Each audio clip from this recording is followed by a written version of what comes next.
مجھے خدشہ نہ ہوتا کہ میری امت جو ہے وہ نصارہ کی طرح، عیسائیوں کی طرح علی کو اللہ نہ سمجھنا شروع کر دے۔ توجہ رہے آپ کی، خیر دروازہ کھلا رہے گا انشاءاللہ، آپ بلند آواز میں درود پڑھیں، میری طرف توجہ رکھیں، آپ کو انشاءاللہ لطف آئے گا۔ اللہم صلی اللہ۔ جن دوستوں کا آپ کو انتظار ہے وہ آ چکے ہیں اور آئیں گے بھی انشاءاللہ، پڑھیں گے بھی، آپ حوصلہ رکھیں، میری طرف توجہ رکھیں آپ انشاءاللہ۔ اب آپ دیکھیں کہ کیا فرما رہے ہیں کہ اگر مجھے خدشہ نہ ہوتا کہ مسلمان وہی باتیں کہنا شروع کر دیں، کس کے لیے؟ علی کے لیے، جو کہ عیسائیوں نے کہی ہیں، یعنی علی کو اللہ نہ کہنا شروع کریں، تو رسول کیا فرماتے ہیں؟ لَقُلْتُ مَقَالَةً، میں ایسی باتیں کہتا۔ کیا؟ اس کے بعد فرماتے ہیں لَقُلْتُ مَقَالَةً یا علی ابن ابی طالب، اے علی، یستشفعون بالتراب نعلیک، کہ اے علی یہ امت گزرتے ہوئے تیری جوتی کی خاک سے شفاعت حاصل کرتے، تیری جوتی کی خاک سے شفاعت حاصل کرتے۔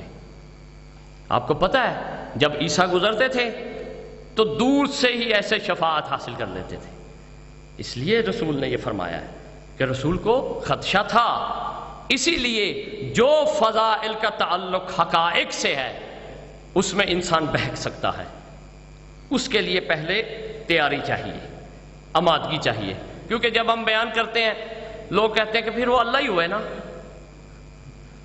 یا ادھر سے اٹھ کے باہر جائیں تو پھر کہیں مولوی صاحب نے کہا تو پھر اللہ ہی ہوئے، تو یہ کیا ہو جاتا ہے؟ مشکل ہو جاتی ہے۔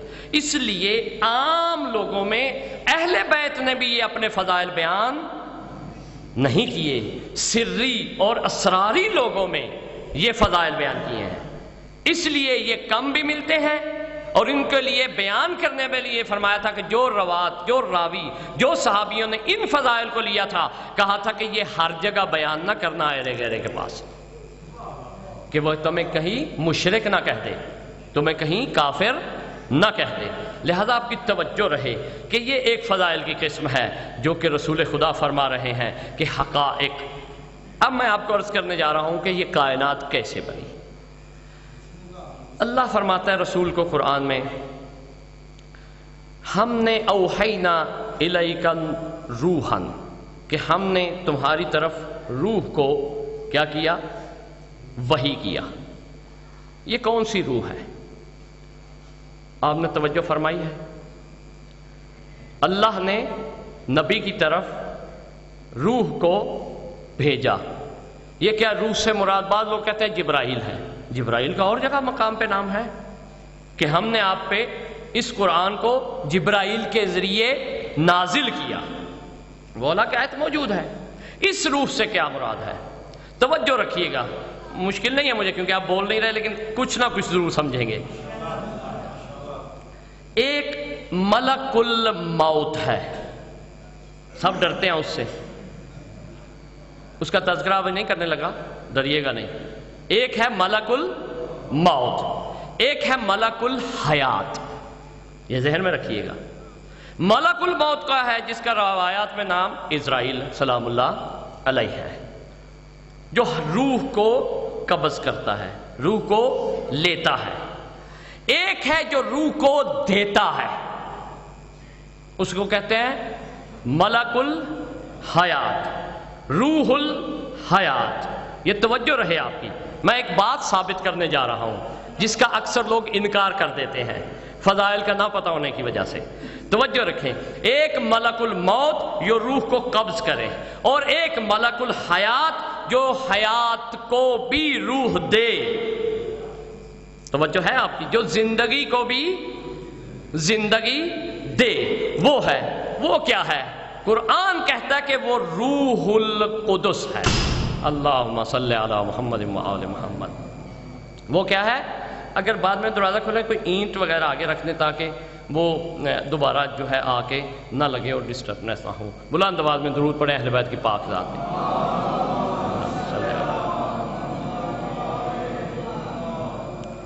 توجہ میری طرف رہے۔ ملک الحیات، قرآن کہتا ہے کیا ہے وہ؟ کوئی فرشتہ ہے؟ قطعاً ہرگز، وہ روحی روح ہے جو اللہ نے اپنے نبی کی طرف بھیجی، وہی ملک الحیات ہے۔ قرآن اسے کہتا ہے وہ روح القدس ہے۔ یہ عیسائی بھی اس کے قائل ہیں، یہ کہتے تھے عیسیٰ کے اندر کیا تھا؟ روح القدس ہے۔ قرآن کہتا ہے عیسیٰ کے اندر روح القدس نہیں تھی، بلکہ روح القدس کا جلوہ تھا، ایک جلوہ تھا۔ اس روح القدس کا کیا کام ہے؟ مجھے پتہ ہے تقریر مشکل ہے آپ کے لیے، لیکن میں یہ ضرور بیان کروں گا تاکہ آپ کو حقائق کی طرف لے کے جاؤں، لیکن تھوڑا تھوڑا ضرور بولتے رہیں دل رکھنے کے لیے۔ اچھا، روح الحیات کیا ہے؟ روح القدس۔ روح القدس کا کام کیا ہے؟ کہ جو بھی شے وجود میں آنا چاہے یا بننا چاہے یا خلق ہونا چاہے، دنیا میں یا دنیا سے پہلے یا دنیا سے بعد، تو وہ بنتی ہے روح القدس سے۔ بہت بڑا مسئلہ حل کرنے جا رہا ہوں آپ پہ، آہستہ آہستہ آپ کی گراؤنڈ بنا کے، کہ روح القدس کیا ہے، اس کا کام کیا ہے، کہ وہ روح جو ہے وہ تمام اشیاء کو وجود بخشتی ہے، تمام اشیاء کو وجود میں لاتی ہے۔ ڈائریکٹ اللہ سے کوئی شے وجود میں نہیں آ سکتی۔ یہ میں ببانگ دوہل کہہ رہا ہوں۔ کیوں؟ کیونکہ شے وہ حیثیت نہیں رکھتی جو ذات باری تعالیٰ کی ہے۔ درمیان میں ایک واسطہ ہے، وہ واسطہ کس کا ہے؟ روح القدس کا۔ توجہ رہے، روح القدس کا کام ہے کہ آگے چیزیں بنانا۔ اس روح کو کہاں بھیجا خدا نے؟ پیغمبر کے پاس۔ پتہ چلا پیغمبر کی جو ذات ہے وہ سب چیزیں بنا رہی ہے۔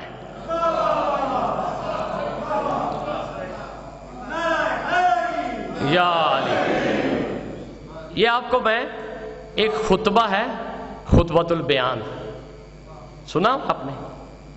کبھی پڑھا ہے؟ نہیں پڑھا، کیونکہ شاہ صاحب نے فرمائش کی تھی کہ خطبۃ البیان بیان کریں، تو میں نے اپنی سکت دیکھی اور خطبۃ البیان کو دیکھا تو بڑی بہت اور دوری نظر آئی۔ سمجھ آئی یا نہیں؟ بہت دوری نظر آئی، میں کہاں اور خطبۃ البیان کہاں، اس کا قد کیا اور میرا قد کیا۔ خطبۃ البیان کس نے فرمایا ہے؟ مولا علی علیہ السلام نے۔ کیوں فرمایا ہے؟ کیا کہا ہے اس میں؟ اس میں یہی کچھ کہا ہے جو میں ثابت کرنے جا رہا ہوں آپ کی خدمت میں، اس کی دلیل دے رہا ہوں۔ کیونکہ کچھ لوگ کہتے ہیں یہ شرک ہے، یہ خطبہ مولا نے نہیں فرمایا، یہ غلط ہے، جس میں مولا نے کہا میں بارش برساتا ہوں، میں زندگی دیتا ہوں، میں موت دیتا ہوں، میں حیات دیتا ہوں۔ یار اب آپ کی تھوڑی سی تشفی ہوگی، میں کہاں لے کے جانا چاہتا ہوں آپ کو۔ یہ خطبۃ البیان میں ایک ایک جملے کی تشریح عرض کروں تو وقت بھی نہیں ہے اور ہمت بھی نہیں ہے، لیکن مجموعاً جو مولا نے اپنے لیے دعوے کیے ہیں، کہا ہے کہ جو کچھ ہے مجھ سے بنا ہے، اس کو ثابت کرنے جا رہا ہوں۔ خطبۃ البیان کے اس بات کے لیے کچھ باتیں عرض کر رہا ہوں۔ خطبۃ البیان پھر اگر زندگی رہی کبھی عرض کروں گا کہ کیا اس میں مفاہیم ہیں۔ عرض کیا کہ سب چیزیں بنی ہیں روح القدس سے، اور روح القدس جو ہے وہ ذات گرامی پیغمبر میں ہے۔ قرآن کہتا ہے اوحینا الیکا روحان، کہ ہم نے تمہاری طرف روح کو وحی کیا ہے۔ وعلیکم السلام۔ وہ روح جبرائیل نہیں ہے، وہ دوسری جگہ بیان ہو چکا ہے کہ نزل بہ روح الامین علی قلبک، وہ الگ ہے۔ یہ روح القدس ہے جو مبدأ حیات ہے، جو ابتداء کائنات ہے، جو ہر شے جس سے وجود میں آتی ہے. اور جب یہی آیت کی تفسیر امام صادق علیہ السلام سے اور باقر علیہ السلام سے کسی نے پوچھی کہ مولا بتائیے کہ یہ روح سے کیا مراد ہے، یہ کون سی روح ہے، تو مولا فرماتے ہیں انہو روح القدس، کہ یہ روح القدس ہے. انہو لفینا، اب وہ روح القدس ہم میں ہے. یا علی، یعنی کائنات کی ابتدا ہم سے ہوئی ہے. یہاں پہ عربی میں مولا نے نہیں یہ فرمایا انہو معنا، کہ ہمارے ساتھ ہے، یہ نہیں فرمایا. ساتھ ہونا اور بات ہے، میں ہونا اور بات ہے. توجہ رہے آپ کی. ساتھ ہونا کیسے؟ کہ مثلا میں جو ہے وہ صبح کچھ وقت یہ بچے جو ہیں پڑھنے والے ان کے ساتھ ہوتا ہوں، صحیح ہے. بعد میں یہ جدا ہو جاتے ہیں مجھ سے، میں ان سے جدا ہو جاتا ہوں. میں ان سے خالی، یہ مجھ سے خالی. لیکن میں کہوں کہ یہ مجھ میں ہیں تو نہ مجھ سے یہ جدا ہوں گے نہ میں ان سے جدا ہوں گا. تو امام کیا فرما رہے ہیں؟ ہمارے ساتھ نہیں روح القدس، بلکہ ہم میں ہے روح القدس، کہ روح القدس ہمارا جز ہے. روح القدس ہمارا جز ہے. پتہ چلا کہ روح القدس جو ہے یہ کائنات کی مبدأ حیات ہے، حیات کو بھی حیات بخش رہی ہے. پتہ چلا حیات کو حیات بخشنے والا جز اہل بیت ہے، کل اہل بیت نہیں ہے. اگر آپ سمجھے تو یقیناً سوچئے گا اس جملے کو، توجہ رکھیے گا، کیونکہ آپ کے لیے سخت ہے یہ مجھے معلوم ہے کہ روح القدس جز اہل بیت ہے، اور جز سے یہ کائنات بنی ہے، کل سے نہیں. کل اور عالی ہے، اور چیزیں باقی ہیں. اسی لیے امام حجت علیہ السلام فرماتے ہیں زیارت اللہم صلی علی السلام علیکہ من عرفک بما عرفک اللہ بہ اللہ تعالی. عجیب جملہ ہے کہ اللہ اکبر،